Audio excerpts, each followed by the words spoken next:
Harisree creations presents day to day May 18 ലോക AIDS vaccine ദിനമായി ആചരിക്കുന്ന ഈ ദിവസം ലോക മ്യൂസിയം ദിനം കൂടിയാണ്. 1896 മെയ് 18 ഈഴവ മെമ്മോറിയൽ സമർപ്പിക്കുന്നത്. 1912 ഇതേ ദിവസമാണ് ഇന്ത്യയിലെ ആദ്യത്തെ കഥാചിത്രമായ പുണ്ടാലിക് ബോംബെയിലെ കൊറോണേഷൻ തിയേറ്ററിൽ പ്രദർശിപ്പിക്കുന്നത്. 1966 ഇതേ ദിവസമാണ് ഇന്ത്യയിലെ സസ്യഭ്രൂണശാസ്ത്രത്തിന്റെ പിതാവായി അറിയപ്പെടുന്ന പഞ്ചാനൻ മഹേശ്വരി അന്തരിച്ചത്. 1974 ഇതേ ദിവസമാണ് രാജസ്ഥാനിലെ പൊക്രാൻ മരുഭൂമിയിൽ വെച്ച് ഇന്ത്യയുടെ ആദ്യത്തെ ന്യൂക്ലിയർ പരീക്ഷണം നടത്തിയത്.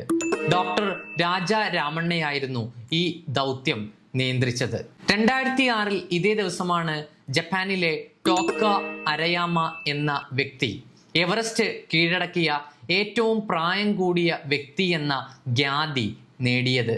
2009 ഇതേ ദിവസമാണ് തമിഴ് പുലികളുടെ നേതാവായിരുന്ന വേലുപ്പിള്ള പ്രഭാകരൻ കൊല്ലപ്പെട്ടത്. VS അച്യുതാനന്ദൻ മുഖ്യമന്ത്രിയായി സത്യപ്രതിജ്ഞ ചെയ്തത് 2006 ഇതേ ദിവസമാണെങ്കിൽ കേരള മുഖ്യമന്ത്രിയായി ഉമ്മൻചാണ്ടി 2ാം തവണയും തിരഞ്ഞെടുക്കപ്പെട്ടത് 2011 ഇതേ ദിവസമായിരുന്നു.